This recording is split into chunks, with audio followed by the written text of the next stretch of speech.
अच्छे खाते पीते घर की बेटी और बहू को इस हाल में देखूंगी, ये मैंने कभी नहीं सोचा था।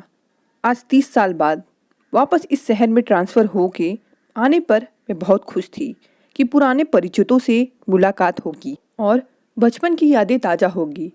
पर चंदा दीदी को फटे पुराने कपड़ों में सड़कों पर घूमते देखकर मैं अंदर तक हिल गई।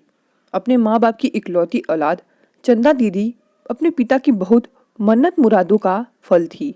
ढलती उम्र की औलाद को उन्होंने बहुत दुलार से बड़ा किया था। उसकी हर ख्वाहिश पूरी की जाती थी। अपने माँ बाप की आँख का तारा चंदा दीदी ने 8वीं के बाद पढ़ाई छोड़ दी और घर पर ही रही। दिन भर या तो वो सोती रहती या खाती रहती या मोहल्ले में इधर उधर घूमती या फिर पिता के साथ उनकी दुकान पर जाकर नौकरों को डांटती रहती। घरदारी सीखने और पढ़ने में तो उनकी रुचि ही नहीं थी। मैं उस समय तीसरी कक्षा में पढ़ती थी। चंदा दीदी हमारे मोहल्ले में ही रहती थी।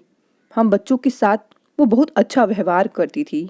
हमें अक्सर कभी इमली, कभी मीठी गोलियां और कभी अमरूद देती थी। उनसे जुड़ी आखिरी यादों में बस इतना याद है कि जब मैं मैट्रिक में थी तो चंदा दीदी का ब्याह हो गया और फिर उनसे मुलाकात नहीं हुई। उनका ससुराल भी संपन्न था।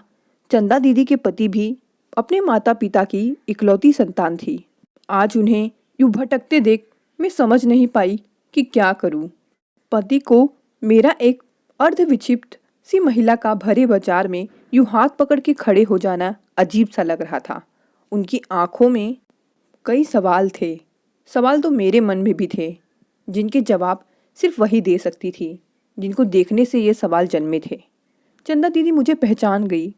बहुत मनुहार के बाद वो मेरे साथ चलने पर राजी हुई। घर पहुंचकर मैंने उनसे नहाने का अनुरोध किया। वो मान गई। नहाकर मेरे दिए साफ कपड़े पहनकर थोड़ा सा नाश्ता करने के बाद वो शांत मन से बोली, तुम्हें भी मैं पागल लग रही हूँ ना? नहीं दीदी, ऐसा नहीं है, मैंने कहा। पर आप ऐसी अवस्था में क्यों घूम रही हैं? मैं प्रायश्चित कर रही हूँ, उन्होंने कहा। किस बात का प्रायश्चित दीदी? अपनी भूल का। ऐसी भूल जिसने आज मेरी ये अवस्था कर दी है।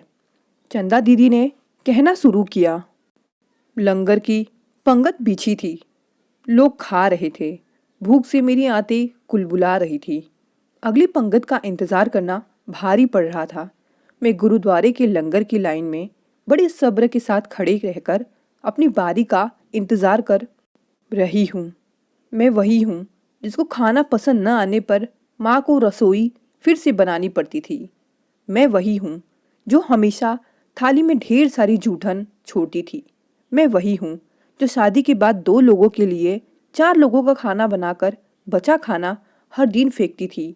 हाँ, मैं वही हूँ जो कभी सुबह की सब्जी, दाल चावल या रोटी शाम को नहीं खाती थी। मैं वही हूँ जो अन्न की बर्बादी न करने की सलाह देने पर मुंह फुला के बैठ जाती थी।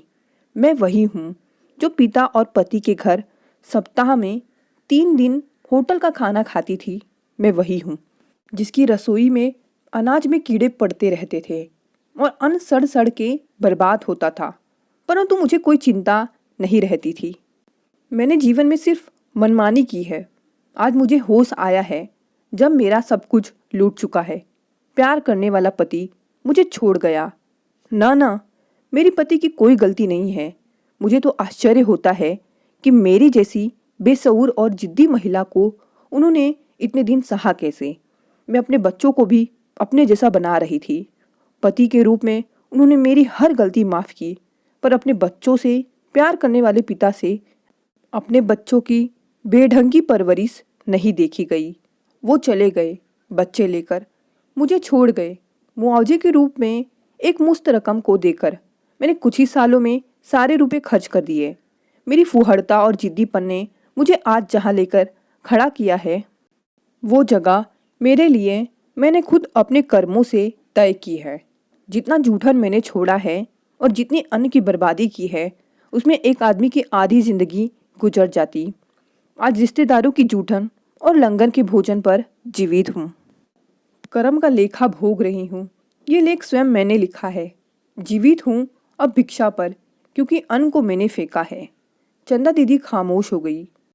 मेरे पास भी कहने को कुछ नहीं था।